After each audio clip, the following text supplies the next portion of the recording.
Hello Bacha Party, once again welcome to your own channel, that is LED classes, where you are learning your physics in a better and a easier way. And in our today's series we will study about the next topic of class 11, and the chapter number for that is chapter name is laws of motion.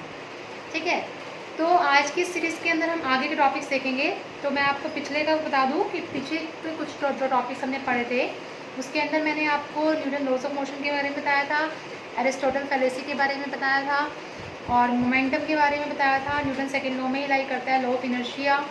After that we did equilibrium of forces, then free body diagram. बहुत कुछ हमने क्या कहते हैं topics कर लिए हैं इसके. और एक बात मैं और बोलना चाहूँगी कि CBSE के न्यू रिवाइज सिलेबस आ चुका है. अगर किसी को ना मिला हो तो प्लीज़ आप डिस्क्रिप्शन बॉक्स में जाकर CBSE का जो न्यू सिलेबस है आप वो चेक कर सकते हैं. एंड कुछ टॉपिक्स हैं जो डिडक्ट भी हुए हैं, लेकिन फ़िज़िक्स में ज़्यादा टॉपिक डिडक्ट नहीं हुए, ना ही हम चैप्टर की डिडक्शन की उम्मीद कर सकते हैं फ़िज़िक्स में. There is no deduction in the chapter of physics. हाँ, but some other subjects it is there कि depletion of chapters are there, but in physics no any depletion of chapters, only some topics are being cutted from that part.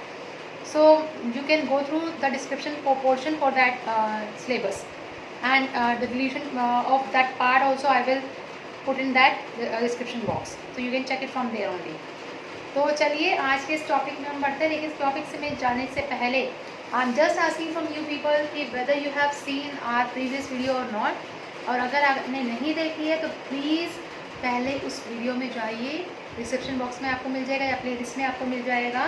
और video पे पहले आप focus करिए कि उसमें क्या क्या गिवन था, उसके बाद ही आप आगे के टॉपिक्स करना, क्योंकि ये आगे के टॉपिक्स जो हैं आपके उन्हीं के ऊपर बेस्ड हैं.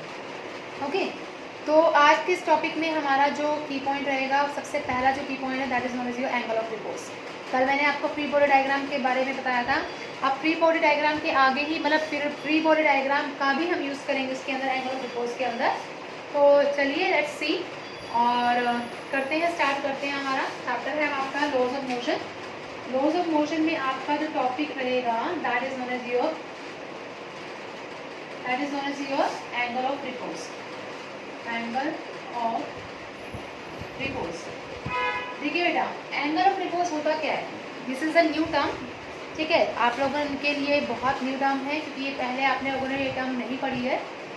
तो एंगल ऑफ रिपोज जो है बेटा आप लोगों के लिए वो क्या है, अगर हम मान लीजिए कोई स्लाइडिंग पार्ट लेते हैं, सपोज करिए हमारे पास एक डायग्राम है, हम ड्राइंग डायग्राम है, ये डायग्राम है, इसका ये स्लाइडिंग पार्ट गिवन है आपको. इसको थोड़ा स्ट्रेट बना दीजिएगा प्लीज़, बोर्ड थोड़ा सा ऐसा बन रहा है. ठीक है, और इसका जो मास है हमने क्या ले लिया, लेट बी एम. एक ऑब्जेक्ट लिया, उसका मास हमने ले लिया एम. ठीक है, अब ये जो बॉडी है जब इंक्लाइंड प्लेन पे रखी है, इसका एंगल यहाँ से कितना लेना, लेट बी थीटा. क्या कहिए, लेट बी थीटा. अब ये थीटा जो है, theta is known as your critical angle. अब इस क्रिटिकल एंगल को जिस पे बॉडी क्या है, it is eight the verge of sliding, slide करने में के लिए क्या हो रही है, तैयार हो चुकी है, then that is known as your critical angle. That is known as your angle of repose. तो एंगल ऑफ रिपोज क्या है, it is a critical angle in which the body is at the verge of just sliding. ठीक है, अब ये object का मास इसका m है, इसका जो ग्रेविटेशनल फोर्स रहेगा वो डाउनवर्ड डायरेक्शन में लगेगा, ये आपको ही पता है. ठीक है, और ग्रेविटेशनल फोर्स जो डाउनवर्ड डायरेक्शन में लगेगा वो कितना होगा, लेट इट बी mg. ये आपको पता है, इसका वेट डाउनवर्ड डायरेक्शन में आएगा, दैट इज m × g. ठीक है, और नॉर्मल रिएक्शन हमेशा कैसे लगती है, उसके अपोजिट डायरेक्शन में लगती है. ये होगी आपकी normal reaction, that is n given to you. ये आपका नॉर्मल रिएक्शन है n, that is given to you. ठीक है, अब आपने क्या करना है, इस mg के साथ अगर आप इसको ड्रॉ करें आगे, तो ये एक एंगल बना रहा है. ठीक है, दैट इज बी थीटा. ठीक है, तो अब इसको हम दो कंपोनेंट में रिजॉल्व करते हैं. कंपोनेंट वेक्टर्स के बारे में आप पहले पढ़ चुके हैं मोशन इन द प्लेन के अंदर. ठीक है, जिसके साथ भी थीटा आता है वो क्या हो जाता है, that is your mg cos theta. जो परपेंडिकुलर उसके अपोजिट साइड में होता है वो कौन सा होता है बेटा, that is your mg sin theta. ठीक है, perpendicular is known as your mg sin theta. जो बेस होता है जिसके साथ एंगल होता है that is your mg cos theta. अब आपने क्या करना है बेटा इसके अंदर, अब आपने इसके अंदर ये देखना है कि where is the friction force lies and where is the driving force lies. आपको ड्राइविंग फोर्स और फ्रिक्शनल फोर्स देखनी है कि कहाँ कहाँ लाई करती है. अब आप क्या करेंगे, जब ये eight the verge of sliding है ये बॉडी, तो eight the verge of sliding में ये ऑब्जेक्ट कहाँ जाएगा, नीचे के डायरेक्शन में जाएगा. इट मीन्स ड्राइविंग फोर्स कहाँ लग रही है, डाउनवर्ड डायरेक्शन में लग रही है, तो डाउनवर्ड डायरेक्शन में भी हमारी क्या होगी, ड्राइविंग फोर्स होगी, अब भी बोल सकते हैं ड्राइविंग फोर्स को। लेकिन इसकी अपोजिट डायरेक्शन में जो फ्रिक्शनल फोर्स रहेगी वो कहाँ रहेगी, अपोजिट डायरेक्शन में रहेगी। तो अपोजिट डायरेक्शन में मान लिया रखेंगे तो फ्रिक्शनल फोर्स F, क्या मान लिया हमने इसको, F।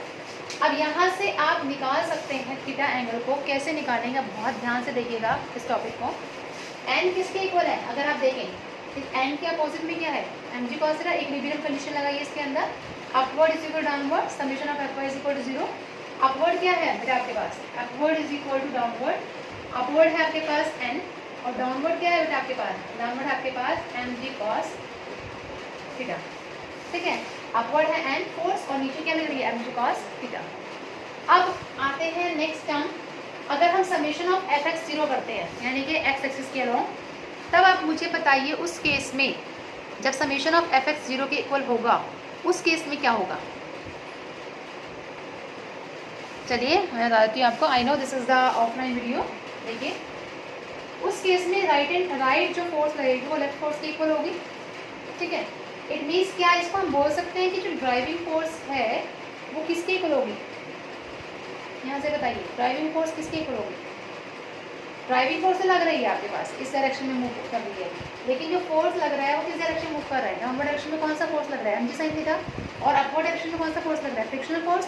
तो क्या मैं इसको ऐसे बोल सकती हूँ कि एम जी साइन थीटा जो है, इसको यहाँ से अगर आप हटाना चाहें तो उसको हटा भी सकते हैं, क्योंकि ऑन अंडरस्टूड है कि ड्राइविंग फोर्स नीचे की डायरेक्शन में लग रही है। एम जी साइन थीटा किसके इक्वल हो जाएगा, एफ के इक्वल हो जाएगा फ्रिक्शनल फोर्स के। और फ्रिक्शन फोर्स के जो लॉस बताया था लिमिटिंग फ्रिक्शन केस में, उसमें मैंने आपको बताया था कि एफ किसके इक्वल होता है, एफ होता है आपका म्यू एन के, म्यू एन। अगर ये रोलिंग मोशन में है तो इसको काइनेटिक लिखते हैं, अगर स्टैटिक में तो म्यू एस लिखते हैं। तो आपके पास यहाँ पुट करिए एन की वैल्यू, एन कितना है आपके पास, एम जी कॉस थीटा हो गया, एम जी कॉस थीटा। या आप फर्स्ट कंसीडर कर लीजिए, इसको आप सेकेंड मान लीजिए, इसको आप थर्ड मान लीजिए, ठीक है। अब आप क्या करेंगे इसके अंदर, नेक्स्ट इक्वेशन क्या हो सकती है इसकी, F is equal to mu g cos, mu m g cos theta हो गया। आप थर्ड को सेकंड इक्वेशन पुट कर दीजिए, now put third in two, जब थर्ड को आप 2 में पुट करेंगे तो आपके पास कितना आएगा, m ji sine theta is equal to, F किसके इक्वल है, mu m g cos theta. M g से एम जी कैंसिल हो गया, ठीक है। अब आपके पास म्यू किसके इक्वल हो गया, इस कॉस थीटा को इसके नीचे जाएगी, तो mu is equal to sine theta by cos theta कितना होता है बेटा, tan थीटा। यहाँ से थीटा निकालिए, थीटा किसके इक्वल हो जाएगा, theta is equal to tan inverse mu, theta is equal to tan inverse mu. तो ये जो आपका आया है that is your angle of repose which is equal to the tan inverse of your coefficient of limiting friction, that is your mu, ठीक है। अगर इसी केस में हमने क्या निकालना है, एक्सेलरेशन निकालना है, ठीक है।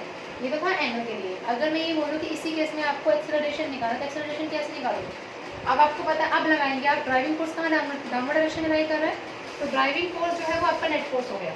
उस केस में आप कैसे निकालेंगे बेटा, नेट फोर्स किसके इक्वल हो गया, it is equal to downward force maximum है that is sine theta minus f, उसमें से फ्रिक्शन फोर्स को क्या कर दोगे आप, माइनस कर दोगे।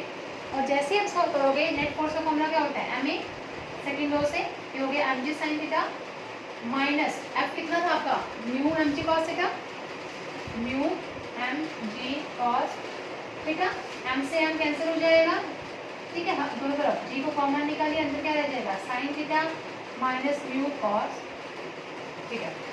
तो ये आपका क्या हो गया, that is known as your what, that is known as your acceleration. अगर आपको एफ की वैल्यू पुट नहीं करनी है तो वो आपकी मर्जी है, ठीक है। आप सिंपल एफ भी लिख सकते हैं, यहाँ पे एफ आ जाएगा और एम के नीचे चला जाएगा, उसमें एम कट नहीं होगा, ठीक है। तो ये आपका क्या हो गया, that is known as your angle of repose. अब एंगल ऑफ रिपोज के बाद हमें निकालना है एक्सेलरेशन, ठीक है। किसी भी ब्लॉक का अगेंस्ट फ्रिक्शन के अगेंस्ट बात करेंगे, उसमें आपको वर्क डन भी निकालना पड़ सकता है और आपको एक्सेलरेशन भी निकालना पड़ सकता है। चलिए देखिए, जो नेक्स्ट टॉपिक है हमारा बहुत इंपॉर्टेंट टॉपिक है,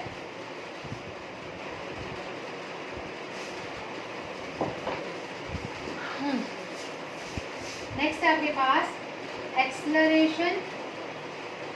किसका निकालना है हमें एक्सेलरेशन, एक्सेलरेशन निकालना है of the block against friction, of the block against friction, या फिर हम बोल सकते हैं या फिर हम बोल सकते हैं work against friction, work done against friction, work done against friction, ये आप निकाल सकते हैं। ठीक है, इसके केस में या तो वर्क डन अगेंस्ट फ्रिक्शन निकाल लीजिए या फिर आप क्या निकाल लीजिए, acceleration of block against friction निकालिए।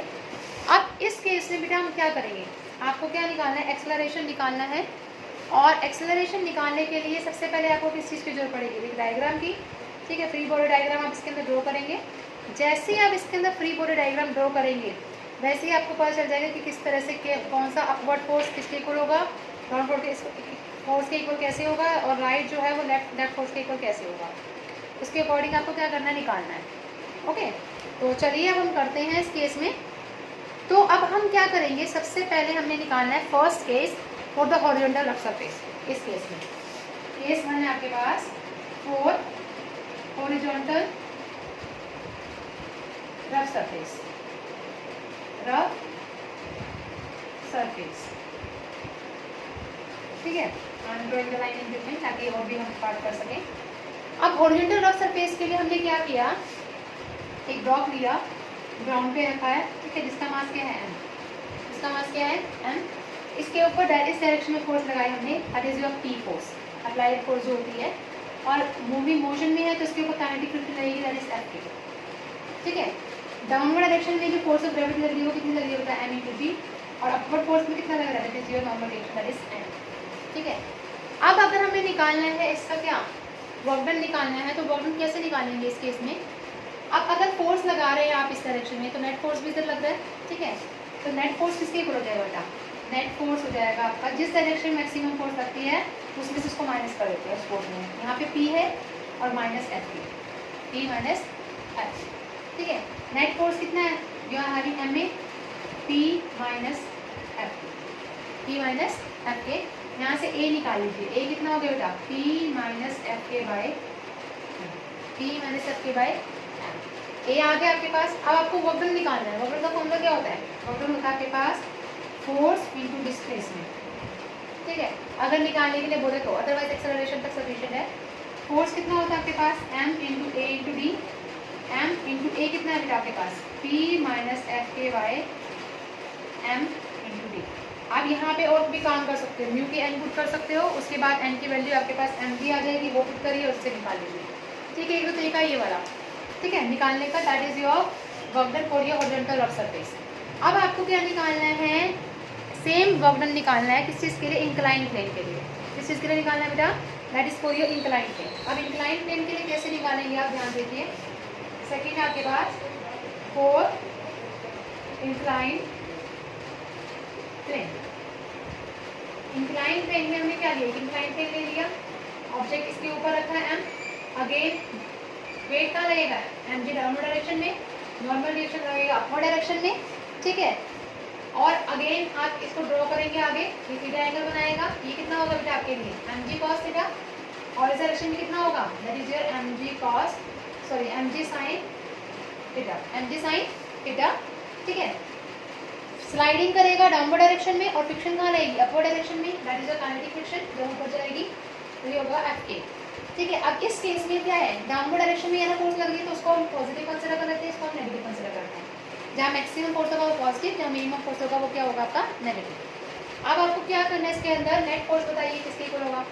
अब फोर्स कहाँ लग रहा है सबसे ज़्यादा, फोर्स लग रहा है डाउनवर्ड डायरेक्शन में सबसे ज़्यादा, तो इट मीन्स इसमें से इसको फोर्स को माइनस करेंगे, that is m ji sine theta में से आप क्या कर दोगे, एफ के को माइनस कर दोगे। अब नेट फोर्स जो है आपका किसके इक्वल होता है, सेकंड लो से एम ए के इक्वल होता है, m into a is equal to आपके पास हो गया m ji sine theta minus of F के प्लेस पे आप क्या कर सकते हैं, म्यू के एन लिख सकते हैं, मैंने आपको बताया था अभी। और एन किसके इक्वल है, एम जी कॉस थीटा के, पुट कर दीजिए m a is equal to m ji sine theta minus mu k N के प्लेस पे आप लिखेंगे एम जी कॉस थीटा। ठीक है, एम को कॉमन निकालिए यहाँ से, जब एम कैंसिल आउट हो जाएगा दूसरे को खा जाएगा। ठीक है, आपके पास क्या रह जाएगा, जी कॉमन निकाल लीजिए यहाँ से, अंदर रह गया आपके पास साइन थीटा माइनस म्यू के कॉस थीटा, ये आपके पास एक्सेलरेशन रह गया।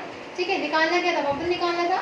वर्क डन निकालने के लिए अगेन आपके पास क्या होगा, फोर्स इंटू डिस्प्लेसमेंट, फोर्स कितना आएगा m इंटू ए इंटू डी, अब इस ए की वैल्यू यहाँ प्लेस कर देंगे तो आपके पास क्या आ जाएगा, आपका वर्क आ जाएगा। आई होप आपको समझ आया हो।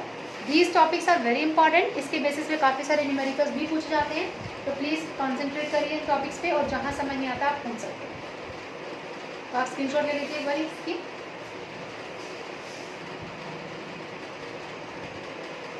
यस, आई थिंक सो आपने ले लिया होगा स्क्रीनशॉट। चलिए अब आते हैं हम अपने थर्ड केस पे। थर्ड केस में भी ऐसा ही है, लेकिन उस केस में जो आपका ऑब्जेक्ट है वो अगेंस्ट ग्रेविटी, ऊपर अगेंस्ट फ्रिक्शन की तरफ जा रहा है, ऊपर के डायरेक्शन में जा रहा है। ठीक है, देखिए कैसे निकालनी है। थर्ड केस में अगेंस्ट फ्रिक्शन जा रहा है इंक्लाइन प्लेन के अंदर। ठीक है, थर्ड केस में जो डायग्राम आएगा हमारा कुछ इस तरह से है। ये वो ऑब्जेक्ट है, मास इसका m है। ठीक है, फ्रिक्शन फोर्स कहाँ लग रहा है, नीचे ही डायरेक्शन में लग रहा है। ठीक है, हम कहाँ अप्लाइड फोर्स कहाँ दे रहे हैं, ऊपर डायरेक्शन में लग रहे हैं। ठीक है, तो फ्रिक्शन फोर्स आपका इस डायरेक्शन में लग रहा है F डायरेक्शन, डाउनवर्ड डायरेक्शन में कितना हो गया आपके पास, mg हो गया। अगेन थीटा एंगल बनाएगा, ये कितना हो जाएगा बेटा, you are having mg cos theta. ठीक है, और इस डायरेक्शन में क्या हो जाएगा आपके पास mg sin थीटा। और ये नॉर्मल डायरेक्शन तो बहुत ज़्यादा जिद्दी है, वो तो अपने प्लेस पे ही रहेगा, दैट इज एफ। ठीक है, यहाँ पे अब आप मुझे बताइए नेट फोर्स किसके इक्वल होगा। अब आप क्या कर रहे हैं, नेट फोर्स को ऊपर की डायरेक्शन में लेकर जा रहे हैं। ठीक है, ऊपर की डायरेक्शन में ज़्यादा नेट फोर्स है, तो उस केस में आपके पास क्या है, यहाँ तो और कोई फोर्स लग नहीं रहा, ये दोनों फोर्सेस आपस में कैसे हैं, सेम डायरेक्शन में लग रहे हैं, तो ये तो ऐड हो जाएंगे। तो नेट फोर्स किसके इक्वल हो जाएगा बेटा, नेट फोर्स होगा आपका, net force is equal to F K plus M G sine theta. F K plus M G sine theta. Net force किसके इक्वल होता है, एम ए के, और एफ के किसके इक्वल है, mu k N. Mu k N किसके equal है, एम जी कॉस थीटा के, m g cos theta plus M G sine theta. ठीक है, अब आप क्या करेंगे, इसके अंदर से एम कैंसिल आउट हो जाएगा दोनों तरफ, आपके पास ए किसके इक्वल रह जाएगा, ए रह जाएगा आपके पास, जी कॉमन निकाल लीजिए, अंदर क्या रह गया, म्यू के कॉस थीटा प्लस, और या साथ में रह गया साइन थीटा। देखिए इस केस में क्या था, जब फ्रिक्शन फोर्स अपोजिट डायरेक्शन में लग रहा था तो माइनस साइन आया।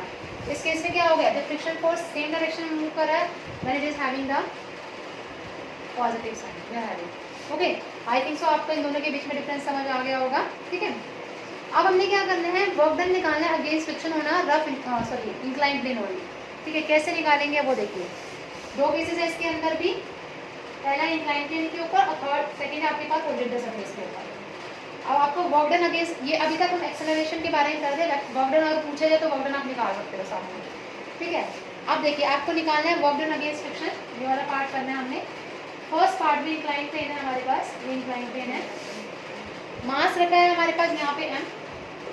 ठीक है, अब हमने क्या करवाया है, इसको डिस्प्लेस करवाना है ऊपर के डायरेक्शन में, मतलब ये ऑब्जेक्ट यहाँ रखा था, हमने क्या करवाया है, इसको ऊपर के डायरेक्शन में मूव करवाना है, यानी कि against friction. Friction downward direction में लग रही है, फोर्स कहाँ लग रही है, ऊपर की डायरेक्शन में। तो जब फोर्स ऊपर की डायरेक्शन में लगेगी, इट मीन्स ये जो मास है यहाँ डिस्प्लेस हो जाएगा, उसका डिस्प्लेसमेंट हम ले लेते हैं, लेट इट बी एस। इसी एंगल आ रहा है इसके साथ। ठीक है, अब क्या करेंगे, इसके अंदर फ्रिक्शन फोर्स भी इस डायरेक्शन में लग रहा है आपका, दैट इज एफ के। ठीक है, और डाउनवर्ड डायरेक्शन में हो गया आपका एम जी। इसको करेंगे तो आप कितना आएगा थीटा, ये सारे केसेस में हम ये ले रहे हैं एम जी कॉस थीटा। ठीक है, और इस डायरेक्शन में क्या होगा, जो है एम जी साइन थीटा। और अपवर्ड डायरेक्शन में क्या रहेगा बेटा आपका, normal reaction N. Upward direction में क्या रहेगा, N normal reaction. Work done निकालना है, कैसे निकालेंगे, वर्क डन का फॉर्मूला क्या है, force into displacement m a into s. S तो आपका एज इट इज रहेगा। ठीक है, अभी हमने देखा था डाउनवर्ड डायरेक्शन में ही एफ के लगा था, डाउनवर्ड डायरेक्शन में ही एम जी साइन थीटा था, रिजल्ट कितना आया था ए, ये वाला। इसी रिजल्ट का उसमें यूज करेंगे हम। देखिए डब्ल्यू क्या होता है, W is equal to F into s. ठीक है, एफ क्या है, m a into S.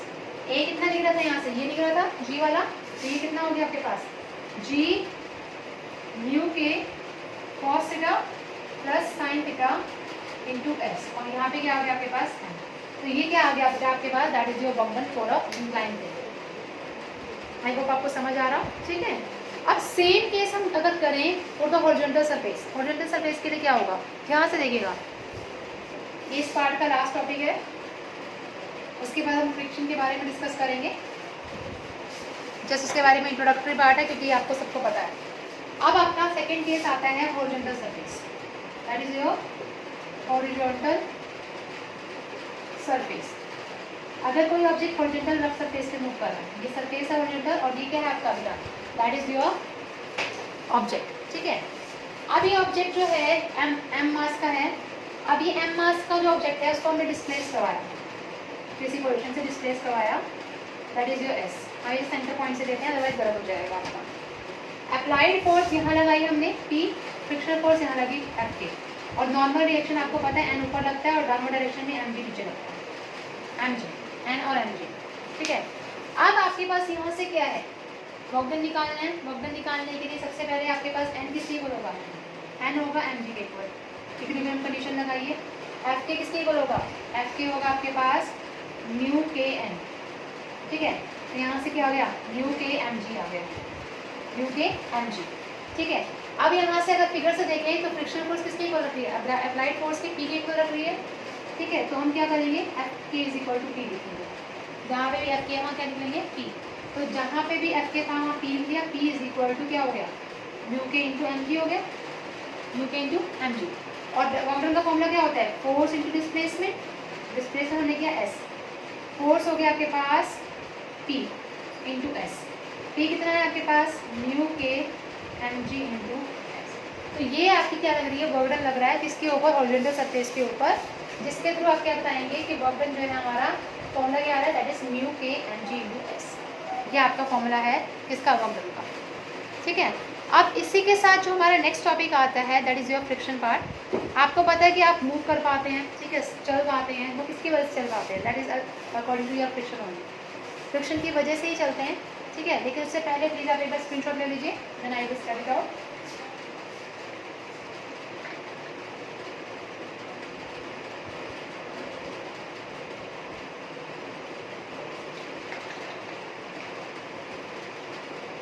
I think so you have taken, okay. चलिए अब आते हैं हम फ्रिक्शन के ऊपर। फ्रिक्शन आज सभी को पता है कि फ्रिक्शन क्या होता है। फ्रिक्शन एक तरह का अपोजिट फोर्स है जो किसके ऊपर लगता है, किसी अप्लाइड फोर्स के ऊपर लगता है, ठीक है। फॉर एग्जांपल चलो मैं यही एग्जांपल ले लेती हूँ, इसी ऑब्जेक्ट का एग्जांपल। हमने क्या करा, फ्रिक्शन फोर्स लिया एक ऑब्जेक्ट के ऊपर, ये ऑब्जेक्ट है, ठीक है, मास m था। आप इसके ऊपर फोर्स लगा रहे हैं तो इसका अपोजिट डायरेक्शन में क्या लग रहा है, फोर्स, फ्रिक्शन फोर्स लग रहा है, जिसकी वजह से ऑब्जेक्ट मूव नहीं कर पा रहा। अगर आपने अप्लाइड फोर्स लगाया 1 न्यूटन तो आपका जो फ्रिक्शन फोर्स है वो कितना लगेगा, 1 न्यूटन, जिसकी वजह से मूव नहीं कर पाएगा। फिर आपने लगाया 2 न्यूटन तो फ्रिक्शन फोर्स भी कितना होगा, 2 न्यूटन। फिर आपने लगाया 3 न्यूटन, फ्रिक्शन फोर्स भी कितना होगा, 3 न्यूटन। लेकिन एक केस ऐसा आया, सपोज करिए आपने 6 न्यूटन लगाया, ठीक है, फ्रिक्शन फोर्स 3 न्यूटन तक ही लिमिटेड है। उस केस में वो ऑब्जेक्ट स्टॉप नहीं रहेगा, रेस्ट में नहीं रहेगा, वो क्या करेगा, मूव कर जाएगा जिस डायरेक्शन में भी आप फोर्स अप्लाई करेंगे। वो डायरेक्शन कितनी थी, वो फोर्स कितना था, 6 न्यूटन था। आई होप आपको समझ आ रहा हो। और फ्रिक्शन फोर्स जो है हमेशा किसके अपोजिट होता है, that is always opposite to your applied force. हमेशा किसके अपोजिट होता है, अप्लाइड फोर्स के अपोजिट होता है। फ्रिक्शन फोर्स को हम 3 पार्ट्स में डिवाइड करते हैं। एक होता है स्टैटिक फ्रिक्शन, एक होता है लिमिटिंग फ्रिक्शन, सॉरी लिमिटिंग और स्टैटिक एक जैसा होता है।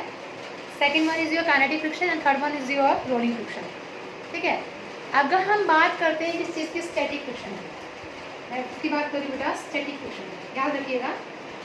स्टैटिक फ्रिक्शन वो फ्रिक्शन है जिसमें ऑब्जेक्ट जो है वो कौन सी पोजीशन में है, it is in the rest position only. तो the friction which adjust the body in the rest position only, in the rest mode, that is known as your what, that is known as your static friction. क्या बोलते हैं इसको हम, static friction. और static friction को हम denote करते हैं बेटा एफ से, और वो हमेशा नॉर्मल फोर्स से क्या होता है, डायरेक्टली प्रोपोर्शनल होता है, ठीक है। और जब आप इसको क्या करोगे, प्रोपोर्शनलिटी साइन पर आओगे तो आपके पास एक टर्म आती है म्यू एस एन। ये जो म्यू एस है, this mu s is known as coefficient of static friction. क्या बोलते हैं इसको, coefficient of static friction. Static friction का कोएफिशिएंट है ये, ठीक है, इसको क्या बोलते हैं, म्यू एस।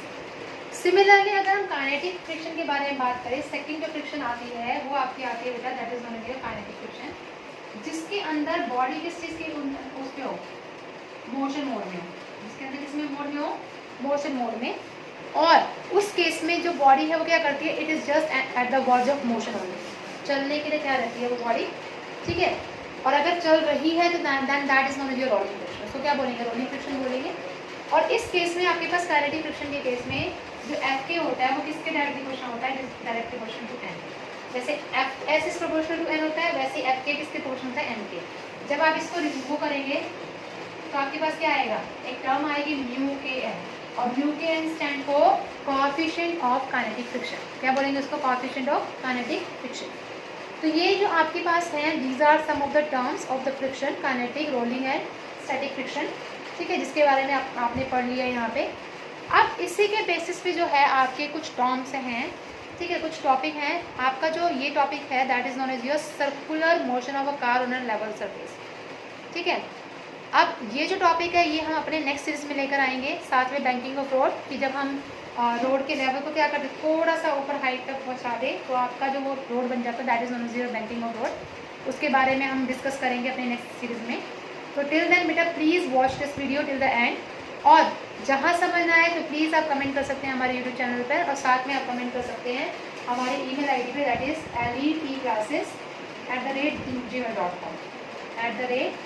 letclasses@gmail.com।